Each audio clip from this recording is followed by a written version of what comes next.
London के कुछ अखबार उन्हें हिंदुस्तान की शेरनी कहते। दक्षिण भारत के करोड़ों लोग उन्हें अम्मा कहकर पुकारते। पाकिस्तान के डिक्टेटर याह्या खान ने तो उन्हें दैट वुमेन या वो औरत के नाम से पुकारा था। हालांकि उनके कुछ विरोधी उन्हें हिटलर या मुसोलिनी का महिला संस्करण जरूर कहते रहे होंगे, लेकिन आज भी भारत में वो आयरन लेडी के नाम से जानी जाती हैं और उनके बारे में आज भी कोई एक राय बना पाना काफी मुश्किल है।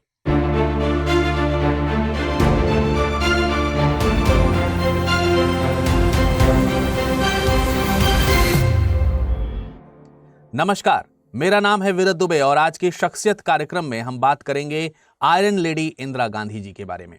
6 जनवरी सन 1989 को दिल्ली और उसके आसपास के राज्यों में, खासकर हरियाणा और पंजाब में 24 घंटे से अधिक समय का भारी सुरक्षा इंतजाम किया गया था। इससे 5 साल पहले देश सिख हिंसा का तांडव देख चुका था, लेकिन आज इस सुरक्षा की वजह थी केहर सिंह और सतवंत सिंह को दी जाने वाली फांसी की सजा। इनमें से सतवंत सिंह उन 2 सुरक्षा गार्डों में से एक का नाम है जो इंदिरा गांधी की सुरक्षा में तैनात था और दूसरे सुरक्षा गार्ड की जवाबी कार्रवाई में उस दौरान मौत हो गई थी जब उसने इंदिरा पर गोली चलाई थी। पंडित जवाहरलाल नेहरू की पुत्री श्रीमती इंदिरा गांधी का जन्म 19 नवंबर सन 1917 को एक प्रतिष्ठित परिवार में हुआ था। उन्होंने Ecole international Geneva, Pune, Mumbai pupil own school, Pune, Bristol college, Vishwa Bharati, Shanti Niketan और समरविले कॉलेज, ऑक्सफोर्ड जैसे प्रमुख संस्थानों से शिक्षा प्राप्त की थी। प्रभावशाली शैक्षणिक पृष्ठभूमि के कारण उन्हें कोलंबिया विश्वविद्यालय द्वारा विशेष योग्यता प्रमाण पत्र दिया गया था। उन्होंने बचपन में बाल चरखा संघ की स्थापना की थी और असहयोग आंदोलन के दौरान कांग्रेस पार्टी की सहायता के लिए 1930 में बच्चों के सहयोग से वानर सेना का निर्माण किया था। सितंबर 1947 में वे जेल गईं। 1947 में ही इंदिरा जी ने महात्मा गांधी के मार्गदर्शन में दिल्ली के दंगा प्रभावित क्षेत्रों में कार्य भी किया था। 26 मार्च 1942 को उनका विवाह फिरोज गांधी से हुआ। 1955 में इंदिरा गांधी कांग्रेस कार्य समिति के और केंद्रीय चुनाव समिति की सदस्य बनी। 1956 में वे अखिल भारतीय युवा कांग्रेस और AICC की महिला अध्यक्षा बनी। इंदिरा गांधी वर्ष 1959 से 1960 तक भारतीय राष्ट्रीय कांग्रेस के अध्यक्ष पद पर रहीं। 1978 में पुनः उन्हें यह पद मिला। 1964 से 1966 तक वे सूचना एवं प्रसारण मंत्री के पद पर रहीं। इसके बाद जनवरी 1966 से मार्च 1977 तक वे भारत के प्रधानमंत्री के रूप में कार्य करती रहीं। उन्होंने विदेश मंत्रालय का अतिरिक्त प्रभार भी संभाला। 1970 से 1973 तक उन्होंने गृह मंत्रालय और 1972 से 1977 तक अंतरिक्ष मामले का मंत्रालय का भी प्रभार संभाला था। जनवरी 1980 में उन्होंने पुनः प्रधानमंत्री के पद को प्राप्त किया और योजना आयोग के अध्यक्ष के रूप में भी कार्य किया। श्रीमती गांधी को रायबरेली उत्तर प्रदेश और मेडक, जो कि आंध्र प्रदेश में है, वहां से 7वीं लोकसभा के लिए चुना गया। अगस्त 1964 से 1967 तक श्रीमती गांधी राज्यसभा में सदस्य रहीं। हालांकि वे चौथे, 5वें और 6वें सत्र में लोकसभा की सदस्य भी रही थीं। इंदिरा गांधी के राजनीतिक करियर की बात हो रही हो और आपातकाल की चर्चा ना हो, ऐसा कैसे हो सकता है? आइए चलिए जानते हैं उनके राजनीति के दौरान होने वाले इस प्रमुख घटनाक्रम यानी आपातकाल के बारे में। आजादी के महज 28 साल बाद ही देश को आपातकाल से गुजरना पड़ा। प्रधानमंत्री इंदिरा गांधी के इस फैसले ने उनकी ख्याति पर धब्बे लगा दिए थे। 25-26 जून की रात को आपातकाल के आदेश पर तत्कालीन राष्ट्रपति फखरुद्दीन अली अहमद के हस्ताक्षर के साथ ही देश में आपातकाल लागू हो गया था। यह दिन भारतीय लोकतंत्र के इतिहास में किसी काले पन्ने से कम नहीं था। 25 जून 1975 से 21 मार्च 1977 तक यानी 21 महीने के लिए लागू हुई इमरजेंसी सवाल खड़ा करती है कि आखिर क्यों सरकार ने यूं मनमानी की, क्यों उस वक्त सरकार के खिलाफ उठने वाली हर आवाज को दबा दिया गया था। 1969 में 14 बैंकों के राष्ट्रीयकरण और प्रीविपर्स खत्म करने और गरीबी हटाओ का नारा देने से देश में इंदिरा गांधी की इमेज गरीबों के मसीहा के रूप में बन गई। अब लोगों को लग रहा था कि सिर्फ इंदिरा ही गरीबों के लिए लड़ रही हैं और यही कारण है जब मार्च 1971 में देश में आम चुनाव हुए तो कांग्रेस पार्टी को जबरदस्त जीत मिली। कुल 518 सीटों से कांग्रेस को 2/3 से ज्यादा यानी 352 सीटें हासिल हुई थी। इस चुनाव में इंदिरा गांधी भी उत्तर प्रदेश की रायबरेली लोकसभा सीट से तकरीबन 1 लाख से भी ज्यादा वोटों से चुनी गई थी और इस चुनाव में उन्होंने अपने प्रतिद्वंदी प्रत्याशी राजनारायण को हराया था। राजनारायण उत्तर प्रदेश के वाराणसी के प्रखर समाजवादी नेता थे। वे पहले ही कई बार इंदिरा गांधी के खिलाफ लड़े थे, लेकिन लगातार हारते रहे थे और अब 1971 में हार के बाद उन्होंने इंदिरा की जीत को इलाहाबाद हाईकोर्ट में चुनौती दे दी थी। राजनारायण ने इंदिरा गांधी पर सरकारी मशीनरी और संसाधनों के दुरुपयोग और भ्रष्टाचार के आरोप लगाए थे। इस मामले को राजनारायण बनाम उत्तर प्रदेश के नाम से भी जाना जाता है। इलाहाबाद हाईकोर्ट के जज जगमोहन लाल सिन्हा ने माना कि इंदिरा गांधी ने सरकारी संसाधनों का दुरुपयोग किया है और इसीलिए जन प्रतिनिधि अधिनियम के अनुसार उनका सांसद चुना जाना अवैध है। अदालत ने अगले 6 साल तक उनको कोई भी चुनाव लड़ने पर रोक लगा दी। ऐसी स्थिति में इंदिरा गांधी के पास राज्यसभा में भी जाने का रास्ता नहीं बचा था और तब उनके पास प्रधानमंत्री पद से इस्तीफा देने के सिवाय भी कोई रास्ता नहीं बचा। हालांकि अदालत ने थोड़ी राहत देते हुए नई व्यवस्था अर्थात नया प्रधानमंत्री बनाने हेतु 3 हफ्ते का समय दिया था। लेकिन इंदिरा जी को भय था कि यदि उन्होंने प्रधानमंत्री का पद किसी और को दिया तो फिर वह व्यक्ति उस पद को नहीं छोड़ेगा और उनकी पार्टी में बनाई गई पद और कद खत्म हो जाएगा। इसलिए 3 हफ्ते के दिए गए उस समय का फायदा उठाते हुए उन्होंने फैसले को सुप्रीम कोर्ट में चुनौती दे दी। हालांकि माननीय सुप्रीम कोर्ट में इस केस की सुनवाई करने वाले जज श्री वी.आर. कृष्णा अय्यर ने अपने फैसले में कहा कि वे हाईकोर्ट के फैसले पर पूर्णतः रोक नहीं लगाएंगे।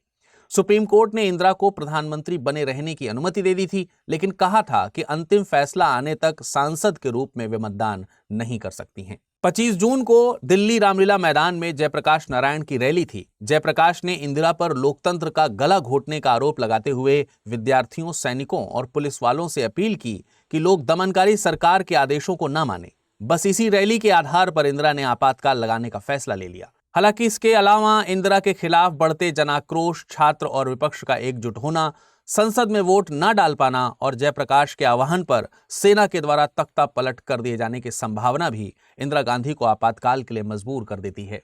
इस प्रकार देश में पहला आपातकाल 26 जून 1975 में लागू किया गया, जो 21 माह यानी 21 मार्च 1977 तक चला। आपातकाल की इस घटना के बारे में और अधिक विस्तार से जानने के लिए आप अमृत उपाध्याय सर द्वारा लिए गए इतिहास गवाह है कार्यक्रम को जरूर देखें। इसमें आपको उस समय की इमरजेंसी की सभी बारीकियों के बारे में ठीक तरीके से जानकारी प्रदान की गई है। खैर, आपातकाल लागू करने की वजह अनियंत्रित स्थितियां बताई गई। धारा 352 के तहत सरकार को असीमित अधिकार संबंधी प्रावधान दिए गए। इंदिरा गांधी को इच्छानुसार समय पर सत्ता में रहने का अधिकार मिल गया। लोकसभा और विधानसभा हेतु चुनाव की अब आवश्यकता नहीं थी। प्रेस की स्वतंत्रता समाप्त और सरकार को किसी भी प्रकार के कानून को पारित करने का अधिकार प्राप्त हो गया। इस दौरान सरकार ने न्यायपालिका की स्वतंत्रता पर भी हस्तक्षेप करते हुए संसदीय संप्रभुता को ज्यादा महत्व दिया। इसी दौरान संविधान की उद्देशिका में समाजवादी और पंथ निरपेक्ष शब्द जोड़े गए। इस प्रकार 42वां संविधान संशोधन देश का सबसे बड़ा संविधान संशोधन बन गया।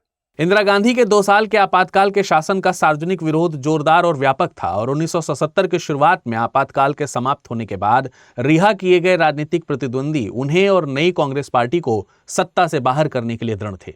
जब बाद में 1977 में लंबे समय से स्थगित संसदीय चुनाव हुए तो श्रीमती गांधी और उनकी पार्टी बुरी तरह हार गईं, जिसके बाद उन्होंने पद छोड़ दिया। भारतीय जनता पार्टी यानी बीजेपी की पूर्ववर्ती जनता पार्टी ने सरकार की बागडोर अपने हाथ में ले ली और मोरारजी देसाई देश के नए प्रधानमंत्री बने। आधिकारिक भ्रष्टाचार के आरोप में उन्हें कुछ समय के लिए यानी अक्टूबर 1977 से दिसंबर 1978 तक के लिए जेल में डाल दिया गया। इन असफलताओं के बावजूद उन्होंने नवंबर 1978 में लोकसभा में एक नई सीट जीती और नई कांग्रेस पार्टी कांग्रेस आई ने मजबूती हासिल करना शुरू कर दिया। सत्तारूढ़ जनता पार्टी के भीतर असंतोष के कारण अगस्त 1979 में उनकी सरकार गिर गई। जब जनवरी 1980 में लोकसभा के लिए नए चुनाव हुए तो श्रीमती गांधी और कांग्रेस आई भारी जीत के साथ सत्ता में वापस आ गए। 80 के दशक में पंजाब हिंसा की आग में जल रहा था और स्वर्ण मंदिर परिसर में खालिस्तान समर्थक भिंडरावाले ने अपने साथी all India Sikh students federation के प्रमुख अमरीक सिंह की रिहाई को लेकर अभियान शुरू कर दिया था और अकालियों ने भी अपने मोर्चे का विलय भिंडरावाले के मोर्चे में कर दिया। पंजाब से आ रही हिंसक खबरों ने दिल्ली सरकार को सकते में डाल दिया और तत्कालीन प्रधानमंत्री इंदिरा गांधी ने सिखों के सबसे पवित्र स्वर्ण मंदिर में सेना को ऑपरेशन चलाने की अनुमति प्रदान कर दी। भारतीय सेना ने अंतर्राष्ट्रीय सीमा सील कर दी और 3 जून को पूरे प्रदेश में कर्फ्यू लगा दिया गया। 4 जून को सेना ने कार्रवाई शुरू कर दी और कुछ ही देर में मंदिर का अहाता जंग का मैदान बन गया। ऑपरेशन कामयाब रहा, लेकिन बड़ी मात्रा में, बड़ी संख्या में सैनिक और सामान्य नागरिक मारे गए और इसके बाद पंजाब में माहौल बेहद तनावपूर्ण हो गया। मैं आज यहां हूं, कल शायद यहां ना रहूं, मुझे चिंता नहीं। मैं रहूं या ना रहूं, देश की चिंता करना हर नागरिक की जिम्मेदारी है। मेरा लंबा जीवन रहा है और मुझे इस बात पर गर्व है कि मैंने अपना पूरा जीवन अपने लोगों की सेवा में बिताया है। मैं आखिरी सांस तक ऐसा करती रहूंगी और जब मैं मरूंगी तो मेरे खून का एक एक कतरा भारत को मजबूत करने में लगेगा। अपनी हत्या के एक दिन पहले यानी 30 अक्टूबर सन 1984 को इंदिरा जी ने भुवनेश्वर के परेड ग्राउंड में चुनावी सभा के दौरान यह भाषण दिया था। इंदिरा जी का भाषण उनके सूचना सलाहकार एच.वाई. शारदा प्रसाद ने तैयार किया था, लेकिन जो भाषण एच.वाई. शारदा प्रसाद ने तैयार किया था उसमें ये पंक्तियां नहीं थी। इससे खुद उनकी पार्टी के लोग ही असमंजस में पड़ गए थे कि आखिर क्यों इंदिरा ने ये शब्द कहे थे। अगले ही दिन 31 अक्टूबर को उन्हें एक इंटरव्यू के लिए जाना था। इंदिरा अपने सरकारी आवास एक सफदरजंग रोड से निकलकर एक अकबर रोड के सामने अपने दफ्तर की ओर बढ़ी और कार्यालय और आधिकारिक निवास को अलग करने वाले गेट की ओर चली गई। वहां तैनात गार्ड्स को उन्होंने नमस्ते करने के लिए हाथ जोड़ा और तभी उन पर गोलियां चला दी गईं। वक्त था सुबह 9:09। गोली मारने वाले दोनों गार्ड सतवंत सिंह और बेअंत सिंह को गिरफ्तार कर लिया गया। घायल इंदिरा को एम्स ले जाया गया, लेकिन डॉक्टरों की भरपूर कोशिश के बावजूद भी इंदिरा जी को बचाया नहीं जा सका। 1984 में भारतीय सेना ने ऑपरेशन मेघदूत को अंजाम दिया था और पाकिस्तान की कब्र खोदी थी। इस ऑपरेशन की मंजूरी इंदिरा गांधी ने दी थी। दरअसल पाकिस्तान ने 17 अप्रैल सन 1984 को सियाचिन पर कब्जा करने की योजना बनाई थी, जिसकी जानकारी भारत को लग गई। भारत ने इससे पहले ही सियाचिन पर कब्जा करने की योजना बनाई और इस ऑपरेशन का नाम ऑपरेशन मेघदूत रखा गया। 1974 में पोखरण में परमाणु परीक्षण किया गया। 18 मई सन 1974 भारतीय इतिहास के लिए एक अहम दिन था, क्योंकि इसी दिन भारत ने पोखरण में परमाणु परीक्षण करके दुनिया को हैरत में डाल दिया था और इस ऑपरेशन का नाम रखा गया था स्माइलिंग बुद्धा। तो दोस्तों, आज के शख्सियत कार्यक्रम में हमने आपको इंदिरा गांधी जी के बारे में बताया और उनसे संबंधित महत्वपूर्ण ऑपरेशंस और उनके राजनीतिक करियर के बारे में विशेष जानकारियां दी। आशा करते हैं शख्सियत कार्यक्रम का ये एपिसोड आपको पसंद आया होगा। अगली बार हम कुछ नई शख्सियतों के साथ दोबारा आपके समक्ष हाजिर होंगे। तब तक अपना ख्याल रखिएगा। नमस्कार।